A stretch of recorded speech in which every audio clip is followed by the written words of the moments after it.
Hey, what is up, everybody? It is the movie guy. How's it going tonight? Well, I just finished A Fistful of Dollars, directed by the great Sergio Leone. Uh, Music by Ennio Morricone. I chopped up his name. Great composer. So, this movie ended up costing $200,000 to $250,000 to make, and it went on to make $19 million. I believe that was worldwide.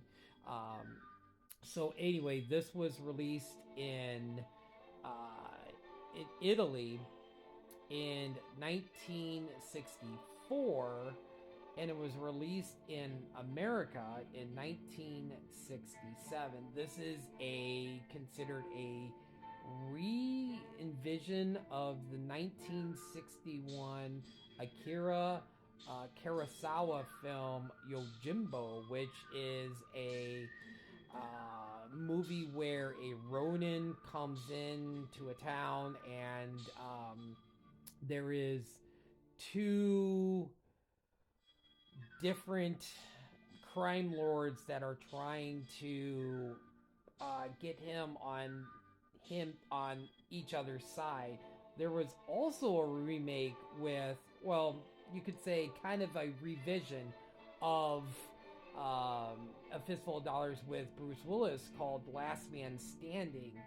So they didn't want to make it into a western and do it like basically a remake, because I mean, who would you recast as Clint Eastwood's Joe in this one? So they just did it as a 1930s 40s type of setting, which Last Man Standing I haven't seen in a long time, but it was really, really good. I need to really see some Akira Kurosawa movies. Since I'm watching Shogun and playing Ghost of Tsushima, I need to watch those movies. I always grew up with like kung fu movies in the 80s. So anyway, Akira Kurosawa actually saw this movie and got a hold of Sergio and was like, you know what? This is a fine film, but this is my movie. And Toho actually took Sergio to court. So they settled where Kurosawa actually, I think it was like Kurosawa and probably Toho probably got a cut, but they got 15% of the profit of A Fistful of Dollars. And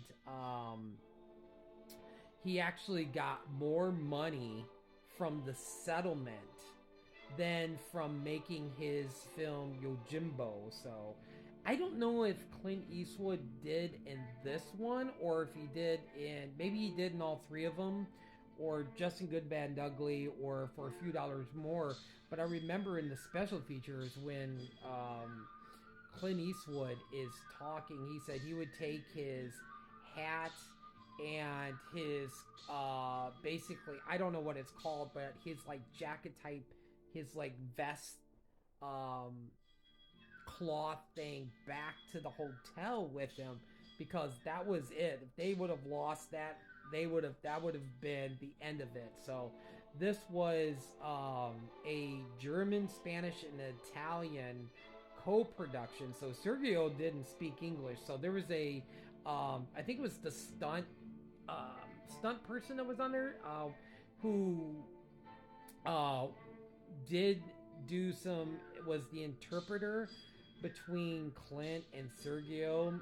So that helped out a lot. But if you have the Blu-ray or don't have the Blu-ray and you're a big fan of this, I would definitely pick it up. They've got a lot of really cool extra features on it. The extra feature is really cool. There's actually one where they show a lot of the scenes from the movie, and they show what it looks like now in Italy, which is awesome. It's like some of the parts where it's like where Clint Eastwood's riding his horse going down a trail and stuff, and it's like it looks like the same, but there's more grass here and more grass here.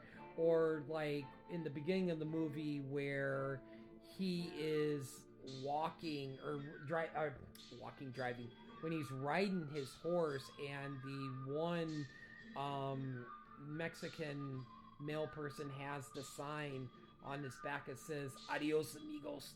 Um, like that's all different. The building's not there, but it's really cool. It kind of takes you to different scenes and stuff and everything.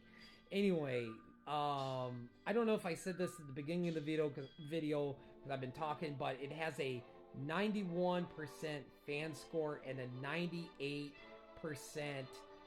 critic score, which I said in the previous video earlier before I end up watching this movie that it is the highest rated Clint Eastwood movie to date on Rotten Tomatoes, which like I said in the previous video, I thought that Good and the Bad and the Ugly was definitely probably one of the highest, but no, Fistful of Dollars is. So anyway, thumbs up, 10 out of 10.